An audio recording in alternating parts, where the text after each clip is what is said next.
Welcome back students. हम लोग NCERT read along exercise कर रहे थे। तो 11th क्लास की एनसीईआरटी पार्ट 2 फिजिक्स से चैप्टर नंबर 10 फ्लूइड मैकेनिक्स खत्म हो चुका है। और इसके एंड में यहाँ पर एक अपेंडिक्स दिया हुआ है, अपेंडिक्स 10.1, जिसमें बताया गया व्हाट इज ब्लड प्रेशर। ये बहुत ही महत्वपूर्ण जानकारी है हेल्थ पॉइंट ऑफ व्यू से भी और स्टडी पॉइंट ऑफ व्यू से भी। तो हर एक को ये जानना जरूरी है। हम में से हर एक को ये बातें पता होनी चाहिए रिगार्डिंग ब्लड प्रेशर। कई बार हम घर पर ही ब्लड प्रेशर नापते हैं, क्योंकि आजकल तो सारे इक्विपमेंट अवेलेबल है, इंस्ट्रूमेंट्स मिल ही जाते हैं, ऑनलाइन मिल जाते हैं।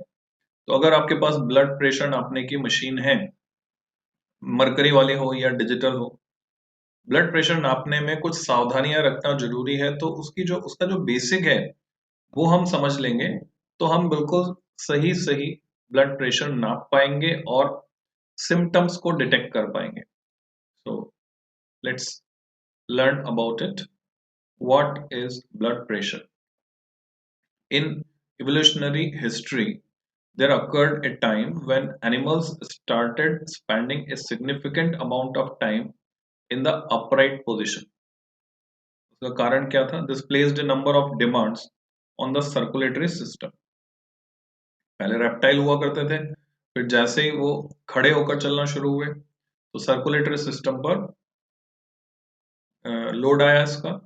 The venous system that returns blood from the lower extremities to the heart underwent changes, और उसकी वजह से कुछ परिवर्तन इसमें हुए।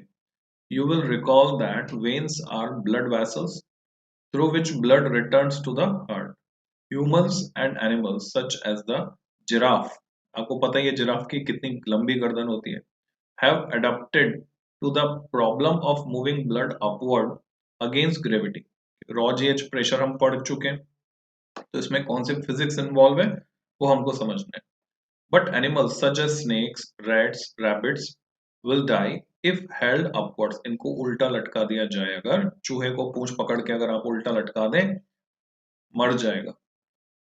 Since the blood remains in the lower extremities and the venous system is unable to move it towards the heart, वापस वो हार्ट में भेज नहीं पाएगा, दिमाग में जाके ब्लड क्लॉट बना लेगा और ये चूहा वगैरह मर जाता है।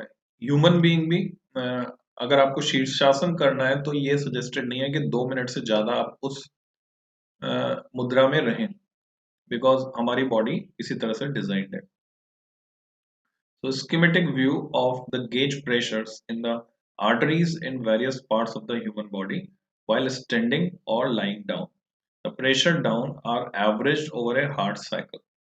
तो अब देख रहे हैं, जब हम लेटे होते हैं या सो जाते हैं तो पैर में ब्लड का प्रेशर 13.2 किलो पास्कल, हार्ट में 13.3 और दिमाग में 13.1 किलो पास्कल, यानी ऑलमोस्ट इक्वल प्रेशर। 0.1, 0.2, 0.3, 0.1 का डिफरेंस है, तो ऑलमोस्ट इक्वल प्रेशर मेंटेन होता है। पर जब हम खड़े होते हैं तो उस समय पर हाइट के हिसाब से अगर हम कैलकुलेशन करें तो हार्ट में 13.3 रेफरेंस लेते हुए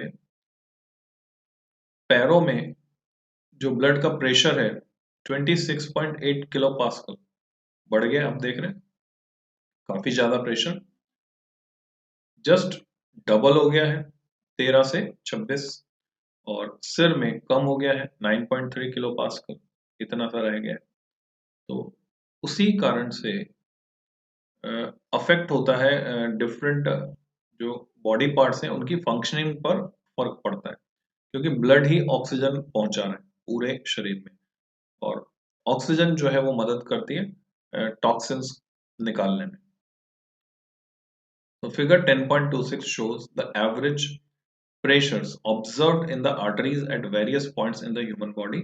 Since viscous effects are small, we can use Bernoulli's equation. Ideal fluid मानते हुए हम ऐसा लगा कर सकते हैं, बर्नौलीज इक्वेशन लगा सकते हैं। यहाँ कुछ सिंबल्स मिसिंग है, जैसे ये है pressure energy per unit volume. अगर मैं आपको लिख कर बताऊं, वैसे तो आप समझ जाएंगे।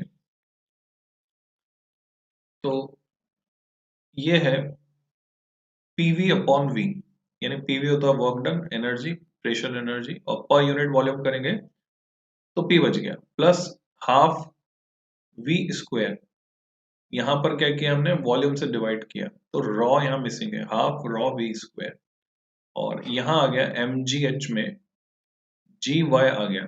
ठीक है, तो फिर यहाँ रॉ मिसिंग है, रॉ जी वाई, क्योंकि पर यूनिट वॉल्यूम हम ले रहे हैं। तो जो जो मिसिंग है टर्म्स, मैं वो लिखकर आपको बता देता हूँ, शायद आपके एनसीईआरटी में छपा हुआ होगा। So it is pressure energy per unit volume plus kinetic energy per unit volume.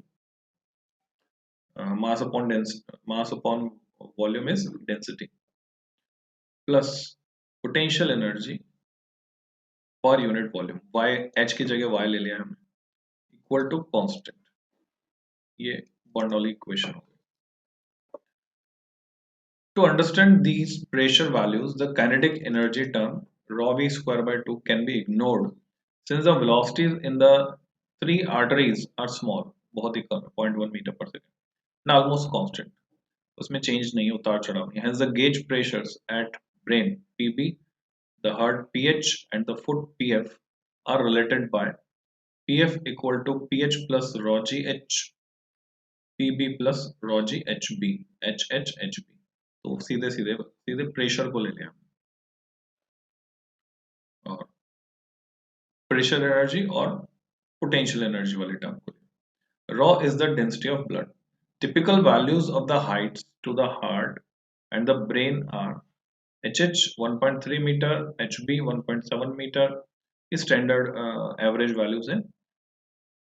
Taking rho equal to 1.06 जो कि टेबल में भी दिया था into 10⁻³ kg per meter cube, we obtain that PF 26.8 kilo pascal, जो भी ऊपर देखा हमने फिगर में, PB 9.3, ब्रेन में जो है 9.3 kilo pascal, given that pH heart क्या वहां पे 13.3 kilo pascal. thus the pressures in the lower and upper parts of the body are so different when a person is standing, but are almost equal when he is lying down.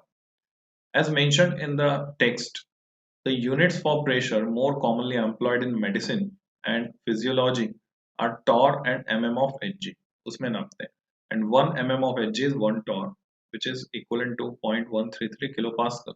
Thus the average pressure at the heart pH 13.3 kilopascal equal to 100 mm of Hg.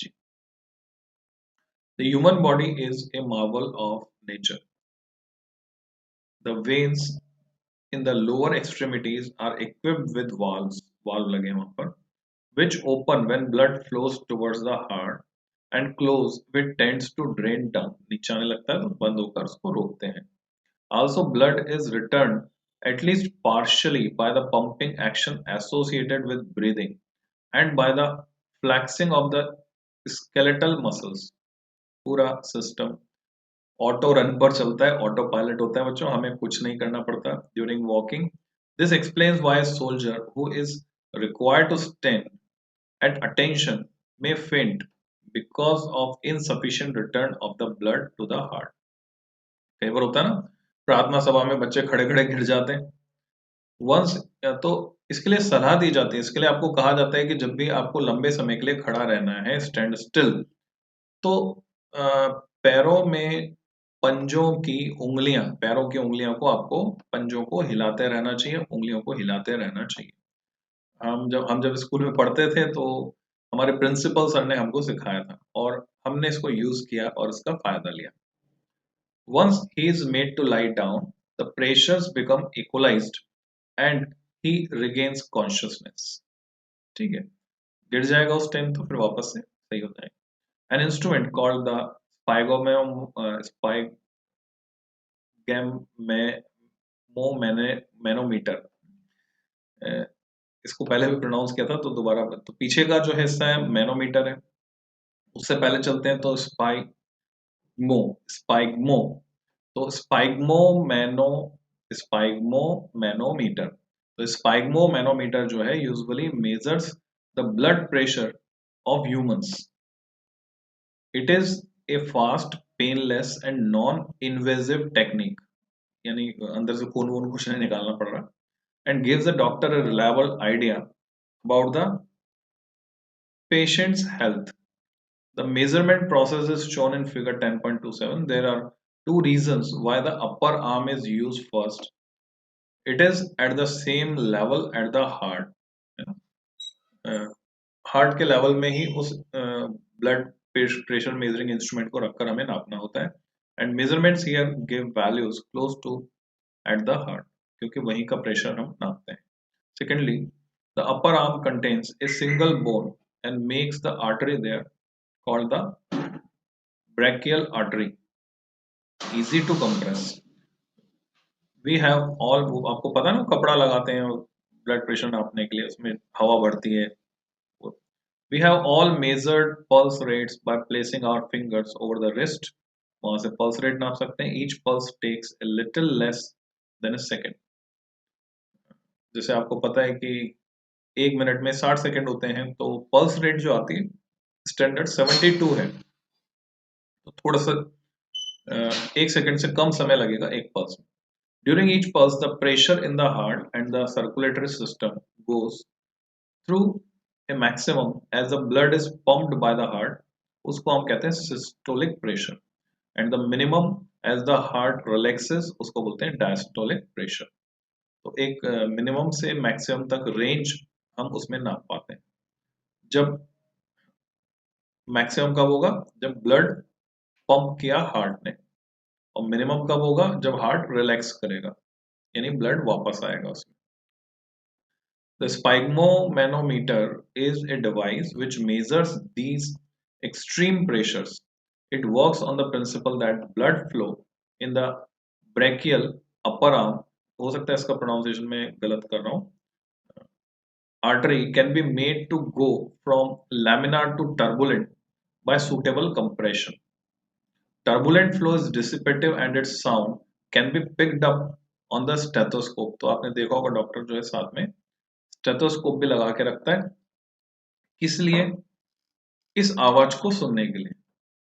ठीक है, आवाज को सुन के वो देख सकता है कि वो किस समय वाला प्रेशर है.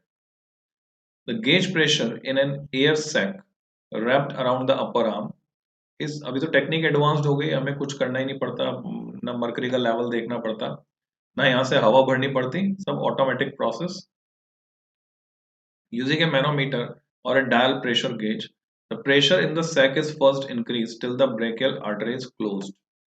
The pressure in the sac is then slowly reduced while a stethoscope placed just below the sac used to listen the noises arising in the brachial artery. तो उस आवाज को सुन के हम पता करते हैं इस समय का प्रेशर हमें चाहिए. When the pressure is just below the systolic peak pressure, the artery opens briefly. वहाँ जो वाल्व है वो खुल जाएगा. During this brief period, the blood velocity in the highly constricted artery is high and turbulent and hence noisy. इसी की आवाज हमें सुनाई देगी. जैसे नल में भी पानी की आवाज आती है, जब पानी बंद हो जाता है, प्रेशर कम खत्म होने वाला होता है, नल आवाज करने लगता है, हवा निकलती है उसमें से. The resulting noise is heard as a tapping sound on the stethoscope. When the pressure in the sac is lowered further और कम करते हैं, the artery remains open for a longer portion of the heart cycle. Nevertheless, it remains closed during the diastolic minimum pressure phase of the heart. Thus, the duration of the tapping sound is longer when the pressure in the sac reaches the diastolic pressure. उससे पता चलता है. The artery is open during the entire heart cycle. The flow is, however, still turbulent and noisy. But instead of a tapping sound, we hear a steady, continuous roar on the stethoscope. तो अगर आपके पास stethoscope available है, तो ऐसे कपड़ा बांधकर वो आवाज तो आप सुन ही सकते हैं, चाहे आपके पास स्पाइग्मोमैनोमीटर हो या ना हो. The blood pressure of a patient is presented as the ratio of systolic oblique diastolic pressures for a resting healthy adult. It is typically, जो आपका ऊपर वाला है वो सिस्टोलिक वो है 120, उसे पहले लिखा जाता है, जो नीचे वाला है वो है 80 mm of Hg. तो बोलते हैं ना ब्लड प्रेशर 220 हो गया, 220 हो गया तो चिंता की बात है ना, 220 बहुत ज्यादा हो जाता है. इवन मतलब 180 पहुंच गया तो उसके ऊपर चिंता की बात है, और ये नीचे वाला अगर लो हो गया तो चिंता की बात है। कुछ लोगों में नीचे वाली लिमिट और ऊपर वाली लिमिट दोनों हाई हो जाती है, कुछ लोगों में लो हो जाती है, तो लो बीपी हाई बीपी बोलते हैं। हाई बीपी जो है लो बीपी से ज्यादा खतरनाक होता है। लो बीपी में तो डलनेस आती है, पर हाई बीपी में सर दुख सकता है, आपका चक्कर आ सकते हैं, और ब्लड वेसल फट भी सकते हैं ड्यू टू हाई प्रेशर, और उसी को कहते हैं ब्रेन हेमरेज। तो 120/80 टॉर भी कह सकते हैं इसको। Pressure above 140 90 require medical attention and advice. High blood pressure आजकल ये रेंज बढ़ गई है बच्चों, ठीक है, ये 110 तक और ये 180 तक रेंज बढ़ गई थोड़ी, क्योंकि आदमी की सहन शक्ति, या क्या बोले, बॉडी बॉडी अकॉर्डिंगली ट्यून हो गई है, इस तरह की हो गई है। हाई ब्लड प्रेशर्स में seriously damage the heart, kidney and other organs and must be control.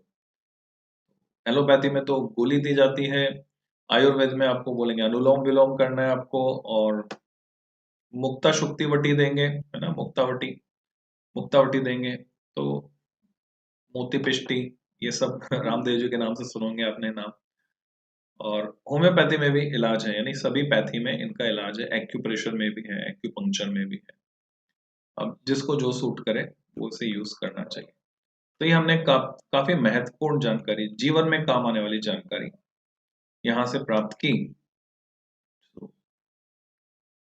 Thanks for this valuable information to makers of NCERT, and happy learning।